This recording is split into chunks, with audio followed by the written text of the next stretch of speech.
Under 1,000 suns and across 100 empires, the call echoed. Earth was summoned. The Galaxy Council had convened on matters deemed existential, and humanity, still fresh on the interstellar scene, was suddenly at the heart of the debate. From a species barely crawling out of its solar cradle, the Council now demanded accountability. Some called it justice. Others, preemptive containment. The room, carved from moonstone and floating at the gravitational center of the galactic diplomatic zone, vibrated with quiet intensity. It wasn't Earth's invitation that stirred the chamber, but the implications. A species too quick to expand. Too ambitious. Too bold. In less than a century, humanity had spread through over 40 systems, formed colonies on worlds previously considered uninhabitable, restructured dying biospheres, and ignited dormant economies. They were loud. Curious. Restless. But it wasn't their growth that alarmed the Council. It was their unpredictability. Their capacity to endure chaos and emerge stronger. The Aetheri, whose lineage dated back 30 millennia, called them a statistical anomaly wrapped in soft tissue. The Valuan, great traders of the spiral arms, described them as a paradox of war and wonder. The Council itself had never voted unanimously on any one issue, except one, to summon Earth and demand a response. Not to a crime. Not to an invasion. But to their very nature. Representatives from over 200 species had gathered. Not one voice defended Earth outright. The general sentiment was clear: containment before contagion. The Drelth ambassador, hooded and breathing through a chrome mask, called humanity a fire without borders. The Molokai, once conquerors themselves, questioned, what happens when the humans stop discovering and start dominating? Their speeches, clothed in civility, carried sharp edges. One by one, they pointed to moments they deemed evidence. The Battle of Three Necks, where human soldiers had held the line long after Allied forces had retreated, losing thousands yet refusing to surrender. The rebuilding of Astra Prime, where humans arrived first and restored power before even requesting permission. The Terra Tunnels, human-engineered wormholes that shaved months off travel routes, installed without full Council sanction. They weren't accusations of war crimes. No one could claim humanity had attacked them. The fear wasn't what humans had done. It was what they might do. Whispers turned to debate. Debate into strategy. Some species pushed for a ban on human technology exports. Others suggested trade sanctions, relocation protocols, even restrictions on interstellar travel. A small but growing faction recommended a full quarantine of Earth, severing its contact with the galactic community altogether. No one said extermination aloud, but a few paused long enough for the silence to say it. The Council chair, an ancient being of photonic intelligence and incorruptible memory, eventually raised its fractal form for order. Earth has been summoned. Its voice shall be heard. Let none say this Council judged in absence. Still, a question lingered behind every word spoken. Would humanity come? They had been notified through formal channels, translated and encoded 1,000 ways to ensure clarity. Days passed. No answer. Weeks. Still silence. Ships from Earth continued regular operations, interacting with known partners, honoring treaties, delivering cargo. But no envoy was named. No defense was prepared. No protest filed. The Council began to wonder whether this, too, was strategy. Silence as arrogance. Or silence as defiance.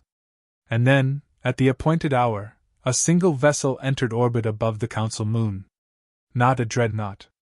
Not even a cruiser. A civilian diplomatic shuttle, old by galactic standards, modest in design, flying no military escort. No broadcast preceded its landing. No dramatic arrival. It simply settled into the docking cradle and waited. From it descended one individual.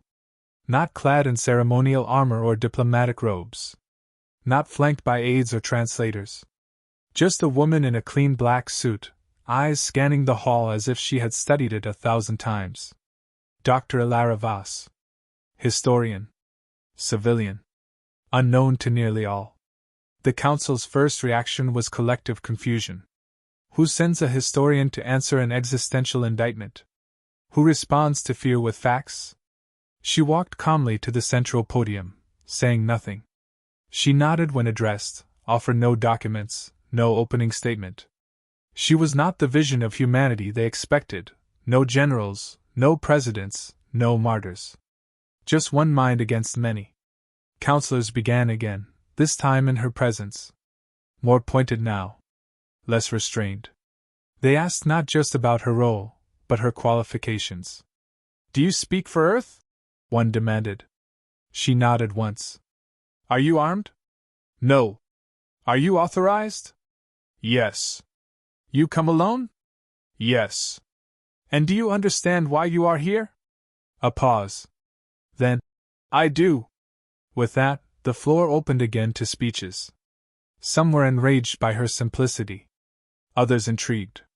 But none understood her silence. Even as they laid out timelines, dossiers, incident reports, she listened. Eyes steady. Expression unreadable. They expected pleas. She gave them stillness. They baited her with provocations.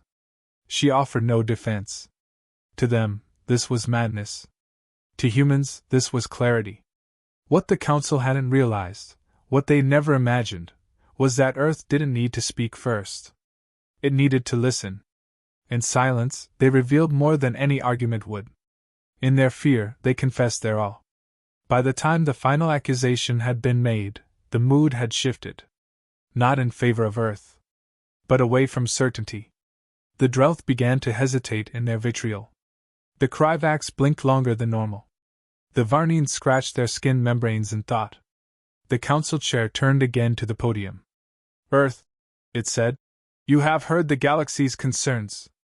What is your response? Dr. Voss stepped forward, hands clasped behind her back, voice calm and clear. I will answer, she said, but I will do so in truth. Not to ease your fears, but to remind you why we are feared. And in that moment, just before she spoke her first full sentence, the room fell into the kind of silence only ancient empires recognize. The silence before something irreversible. Not because war was coming, but because something greater was.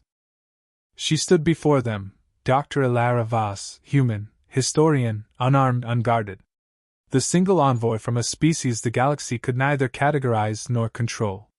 The chamber held its collective breath, watching for some sign of deception, arrogance, or fear. None came. What struck them most wasn't what she said. It was what she didn't. No excuses. No justifications. No prepared statement. She waited, letting the weight of their expectations crash and dissolve against her stillness. For a species accused of being impulsive, loud, and erratic, she was the complete opposite. Calm, deliberate, and unreadable. The council interpreted her silence in a dozen different ways. The Ketheri called it insolence. The Omer suspected manipulation. The Chylon theorized it was psychological warfare. But none could deny the effect. For the first time in decades, the council's rhythm had broken. The structure faltered. Debates halted before they began. Reactions were swallowed before voiced. They expected fire. They received ice. Her presence was meticulously mundane. No technology out of place. No gadgets hidden under sleeves. Her clothing was precisely within diplomatic norms, either ornate nor minimal. Her biometric readings, quietly monitored by several species, showed no signs of fear or agitation. Even her heart rate remained steady. The absence of abnormality was, itself, abnormal. What unnerved the council more was the precision of the message her arrival sent. One ship. One voice. One face. No displays of strength, no parades of solidarity. Just a woman trained to study civilizations long dead, sent to speak on behalf of one very much alive. Humanity wasn't showing power. It was demonstrating control. As the ambassadors took their turns, they threw both subtle and direct challenges. References to human conflicts were repeated, Earth's past drenched in wars, revolutions, and collapses. The council dredged up names and events that humanity had long moved past. The Cold Wars. The resource conflicts. The colonization riots. The AI insurrection. Proof, they claimed, of a civilization built on instability. She never flinched. The Urni accused humanity of cultural assimilation, of spreading their language and symbols too fast across colonized systems. They pointed out how Earth's standard measurements were adopted without formal approval. She didn't counter. The Venari accused humans of rewriting planetary laws, citing an incident where a human-led team halted an illegal mineral harvest despite local tolerance. They impose values, the ambassador said. Not diplomacy. Another species recounted how a human vessel rerouted its mission to rescue a stranded alien crew, violating council jurisdiction in the process. Noble, the delegate admitted, but illegal. They act first. Asked never? The common thread was clear: humans act outside the expected framework. Not out of malice, but conviction. Not recklessness, but belief. Still, she offered no apology. That restraint, that discipline, caused more unease than any threat. No rebuttal meant no argument to dissect, no stance to undermine. She remained an observer, and in doing so, flipped the weight of judgment onto her accusers. They found themselves trying harder to convince her than each other. This had never happened in council history. In private channels, a storm of interpretations brewed. Some thought it was a clever trap. Others considered it an insult disguised as diplomacy. But a few, those who had worked with humans directly, recognized it for what it was: conviction. Not arrogance. Not ignorance. The confidence of a people who didn't need to prove themselves anymore. While the council debated the semantics of treaties and protocol, humanity had long ago decided its values weren't negotiable. This was not a negotiation. It was a presentation. The silence continued to stretch, and it began to reframe the chamber itself. Where once stood a jury of hundreds facing one defendant, now sat hundreds wondering if they themselves were being measured. Her stillness became a mirror. The more they tried to define her, the more they revealed about themselves.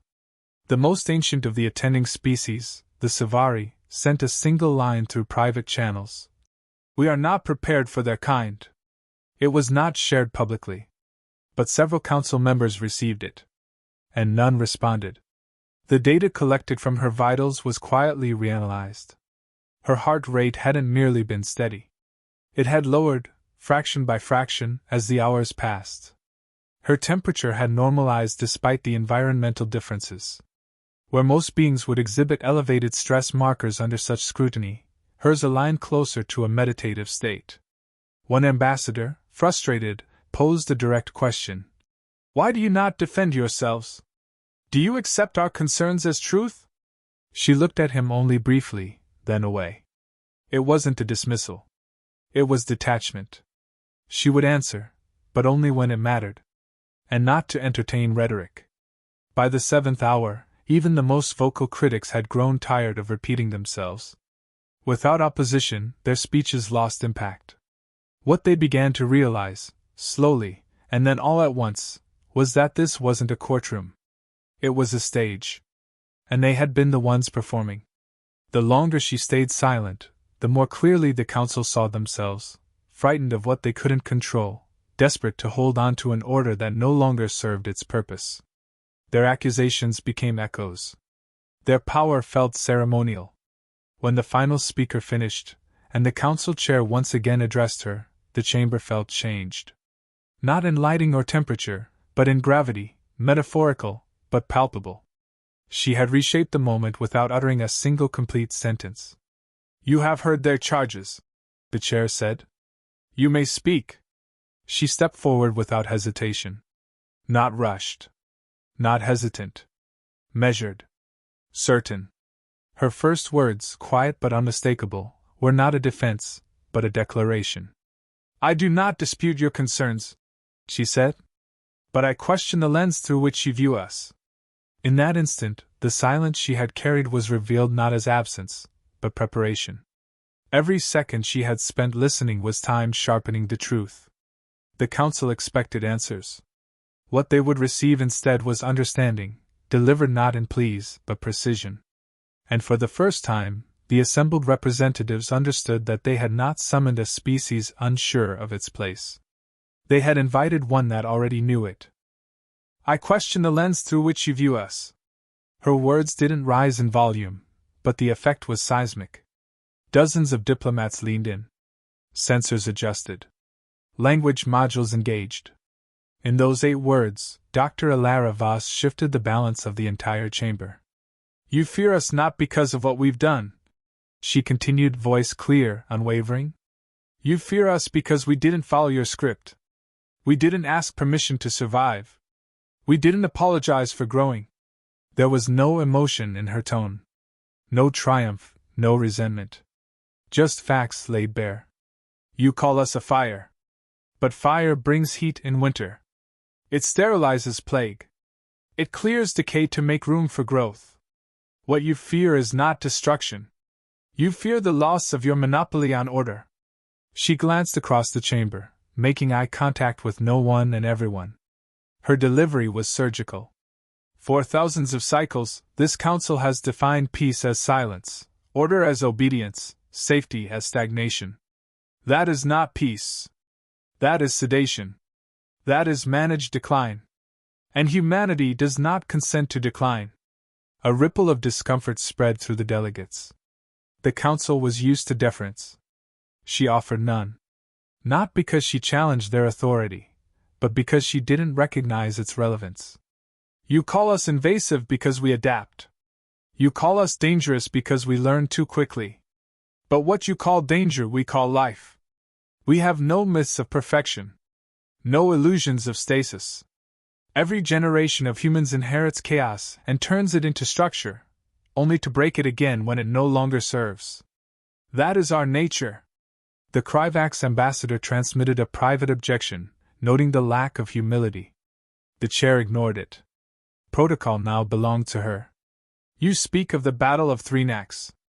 You say we held the line too long. You're right. We did. Not because we were told to. Not because we expected victory. But because the civilians behind that line had no ships to run.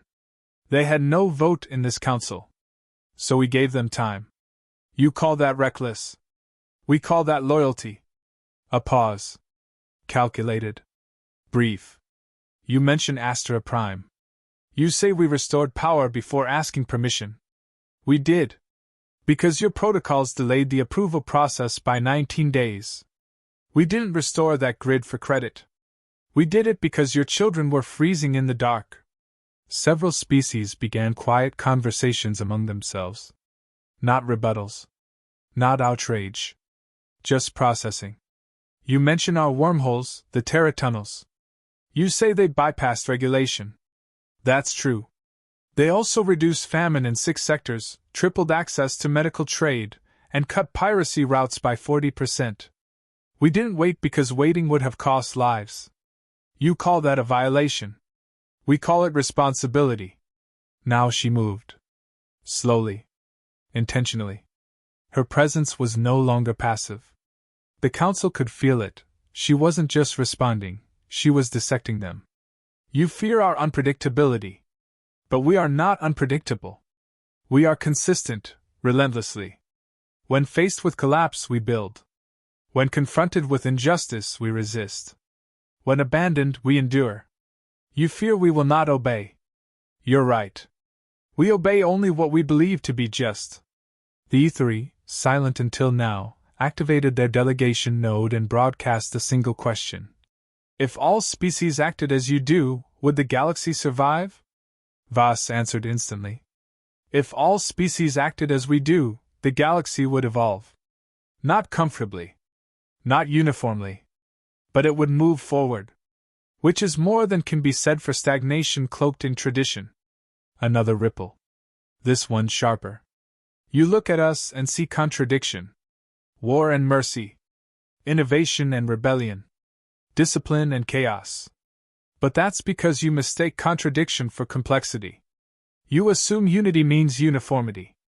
It does not. Humanity is unified in pursuit, not process. We are not a machine. We are momentum. That struck deeper than anything else. The Council had long prided itself on procedural harmony. But that harmony was brittle, maintained through compromise and bureaucracy. She was presenting an entirely different model, one that didn't seek balance, but forward motion. We do not threaten your order. Your order threatens itself. You've built a galaxy that prioritizes comfort over courage, precedent over potential. We are not here to burn it down. We are here because we've already outgrown the spaces you prepared for us. A brief silence followed, not from her, but from the entire room. You asked for a response. You didn't ask what we want. I'll tell you anyway. Now her voice deepened. Not louder. Just heavier, as if infused with something older. We want a galaxy where excellence is not punished by fear. Where initiative is not rebranded as aggression. Where systems serve people, not the other way around. We want progress without permission. And whether we are allowed to pursue it is irrelevant. We will pursue it regardless. No dramatics. No raised tone. Just conviction, crisp and absolute. You're not afraid of what we might destroy. You're afraid of what we might improve. Because every system we touch becomes a mirror, showing what it could be if it were unshackled. That's the real threat. Silence returned, but this time, it was reverent. If we are to walk beside you, it will not be in chains of compliance. It will be as partners, not projects. You do not get to manage our destiny. You can choose to collaborate, or you can choose to be left behind. But we will not slow down. She stepped back. Not finished, but done. Not to wait for permission. Only for clarity. The Council realized too late that this wasn't a defense of humanity. It was an invitation. One they hadn't earned. One they might not get again. The chamber remained quiet, but it was no longer silence born of dominance. It was the stillness of reckoning. Every delegate in the hall felt it. Something irreversible had happened. Dr. Ilara Voss hadn't argued. She hadn't defended. She had defined. And the galaxy was left recalibrating in real time. She hadn't asked for validation. Humanity didn't need approval to continue. What she'd offered was clarity. What she'd exposed was fear disguised as order. Her speech hadn't attacked the Council's authority. It had rendered their authority irrelevant where it refused to adapt. The chair broke the stillness with a single phrase. Your position is noted. That was the closest thing to acknowledgement the Council had ever offered after such a declaration. Not agreement. Not endorsement. But recognition that they had been spoken to, not pleaded with. In private transmissions, member species began quietly reassessing. The Darashir, long neutral on human expansion, began drafting new cooperation frameworks. The Molokai started updating internal threat projections, not out of panic, but precision. Even the Varneen, previously dismissive of humanity's role, admitted in closed session that Earth's influence would no longer be manageable. It would have to be engaged on equal terms. Delegates who had prepared rebuttals found themselves discarding entire arguments. The language no longer fit the moment. The old concerns sounded dated in contrast to the certainty just delivered. What Voss had brought wasn't disruption, it was inevitability. The Council had summoned humanity to address its unpredictability. What they encountered was not unpredictability, but inevitability dressed in boldness. Discussions inside chambers turned speculative. Not on how to contain Earth, but on how to navigate the new paradigm. Would trade routes need restructuring? Would Earth's informal allies shift allegiances? Would the Council fracture if it insisted on preserving outdated protocols? For the first time, the dominant question wasn't, what should we do about Earth? But, what will Earth do next? And that shift in focus wasn't political. It was existential. Humanity had become the reference point. Delegates who had never spoken to each other began forming quiet alliances. The Bravarii approached the Aetheri, historical rivals, seeking to understand how long they'd known Earth was different. The Valuan, always concerned with economic opportunity, started calculating the effect of integrating human markets more directly into the interstellar economy. Even the Ketheri, who had long viewed humanity as reckless, began asking internal ethics councils if perhaps Earth's version of morality wasn't flawed, just uncomfortably effective. Across all these reactions was a single through line: adaptation. The council hadn't planned on changing today. They had planned on enforcing, on reminding Earth of its limits. But Earth had answered not with resistance, but with redefinition. And once something is redefined, it cannot return to what it was. Some delegates were still processing the implications. The more traditional species struggled the most. They had spent centuries building a system designed to slow change, not absorb it. But systems built to manage comfort cannot survive contact with momentum. And humanity had made clear that they were momentum, personified. In their quiet corners, the oldest species remembered histories long buried. Civilizations that had once risen fast, spoken hard truths, and then vanished. The difference now was that humanity showed no signs of fading. They weren't burning out. They were stabilizing. The council began to understand the true reason for its unease. It wasn't fear of destruction or war. It was the fear of obsolescence. Humanity hadn't come with threats. They had come with an update. One that didn't need permission to install. Meanwhile, Elara Vos remained silent once more, returning to her posture of stillness. But this silence was different. It didn't wait. It watched. Every move made now would be interpreted not as response to a threat, but as a test of character. Would the council prove itself flexible or brittle? The room's atmosphere changed again, this time organically. The balance of power had subtly reoriented. No legislation had passed. No treaties had been signed. But everyone in the chamber knew things would not resume as before. Those who had mocked Earth's unconventional diplomacy now saw the wisdom in it. Why send warriors to a debate when truth was sharper than any blade? Why show force when resolve could turn an entire council? One by one, species began reviewing their previous stances on human engagement. Some began drafting proposals for joint research. Others prioritized opening cultural exchanges. Not because Earth demanded it, but because they couldn't afford not to. This wasn't political survival. It was evolutionary necessity. The human representative hadn't fought for inclusion. She had stated presence as fact. And now the rest of the galaxy had a choice: adjust or fall behind. There was no hostility in her message, only inevitability. And that made it more effective than any declaration of dominance. The council chair sent a signal across all delegates, pausing open discussion. A quiet recalibration was necessary. What had begun as a trial had turned into a revelation. The council was not the authority it believed itself to be. It was a platform, and platforms evolve, or they fracture. Earth had not rejected the council. They had transcended its assumptions. That, more than any threat, forced everyone to confront their own relevance. Back-channel conversations multiplied. Species long considered stable began questioning their positions. A few admitted, only in encrypted channels, that they would be studying human societal models in depth. Others requested data packets on Earth's governance, economy, psychology, even educational philosophy. Humanity wasn't just being tolerated. They were being studied like a future blueprint. In a closed internal query, one delegate asked the chair, "Have we made first contact again, this time with ourselves?" The question lingered in private logs, unanswered. Elara Vos spoke nothing further. She didn't need to. The statement had already been made. Not in sound, but in structure. Humanity wasn't a visitor to the galactic order. They were a new pillar of it. What remained was choice. Not Earth's. The galaxy's. They didn't vote. Not officially. No hands were raised. No proclamations echoed through the chamber. The council, proud of its rituals and procedures, suddenly found them inadequate. What needed to be done could not be codified in emotion. The shift had already occurred, not in law, but in collective understanding. Humanity was no longer on trial.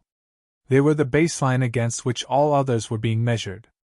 The meeting was adjourned, but no one truly left. Delegates lingered in hallways, private rooms, encrypted channels. The council didn't disperse, it fragmented into networks of conversation, recalibration, and quiet introspection. Every protocol felt heavy now, every tradition suspect. For centuries, the system had been trusted. Today, it had been challenged, not by aggression, but by a standard they hadn't realized they lacked. And it wasn't just the council that changed. Across the galaxy, news of the assembly's outcome moved faster than official summaries. Transmissions were leaked, segments of Alara Vasa's speech, fragments of her responses, the stillness she maintained throughout. Entire populations heard her voice before their leaders issued statements. It wasn't politics that spread, it was presence. And the message was unmistakable: humanity would not be managed. They would be met. On industrial colonies, workers paused to replay her words, not for motivation, but validation. In academic circles, debates erupted, not about her arguments, but about their implications. Philosophers rewrote lectures. Economists revised models. Military leaders ordered silent readiness drills, not out of fear, but to understand how a people without threat could wield so much influence. It wasn't about military might. Earth's fleets were strong, but not unmatched. It wasn't about wealth. Their trade was growing, but not dominant. The true disruption lay in their mindset. Humanity operated by a logic the galaxy had resisted for too long: act first when you're certain, and apologize only if you're wrong. Not before. Not to appease. And that logic had proven more disruptive than conquest. Humanity didn't claim superiority. They claimed responsibility. And that subtle distinction made their rise impossible to oppose without exposing one's own stagnation. On distant worlds, younger species began quietly studying human history. Not for weakness, but for the method. How had a species with such a chaotic beginning developed such cohesion under pressure? How had they remained adaptive without losing identity? How had their inner conflicts become sources of resilience rather than collapse? The Council couldn't answer those questions. They were too close to their own systems. Too reliant on preservation over evolution. What Earth had offered, without offering, was an entirely different paradigm. One where discomfort was expected. Where growth was earned through friction, not avoided through consensus. That shift didn't require votes. It required reflection. And for many, it would take cycles to fully digest. Meanwhile, Earth moved forward. Their envoy didn't wait for a commendation. She returned to her vessel without ceremony. No declarations. No press statements. The mission was not about spectacle. It had always been about trajectory. And in that, it succeeded. Humanity didn't celebrate either. No parades, no public chants of victory. They understood something the galaxy was only beginning to grasp: true power doesn't need to declare itself. It moves quietly, reshaping the world around it until resistance becomes irrelevance. For some species, this was inspiring. For others, it was deeply unsettling. If Earth could shift an entire galactic framework without aggression, what else might they shift simply by existing? What norms might collapse next? What comforts might become obsolete? The answer: all of them. Eventually. And yet, this wasn't dominance. It was invitation. Humanity hadn't demanded compliance. They had simply refused limitation. They had shown what a species could be when survival was no longer the goal, when the pursuit shifted from safety to significance. For generations, the Council had viewed humanity as the question mark in the margins. Today, they were the headline. Not by force. By clarity. They didn't need to dismantle the old structure. They revealed that it was already crumbling. In the aftermath, the Council initiated a review, its first in over 3 centuries. The stated purpose was to re-examine internal coherence in light of new member influence. But everyone knew what it meant. The galaxy was adjusting not to war, but to wisdom delivered with precision. And the wisdom was simple: don't ask who leads. Ask who moves. Humanity moved. They had crossed thresholds without waiting for keys. They had defined ethics through action, not doctrine. They had saved species without permission and disrupted markets without regret. Their science progressed because their philosophy didn't resist questions. Their influence spread because they never asked if they were ready, they simply began. It would take time for other species to do the same.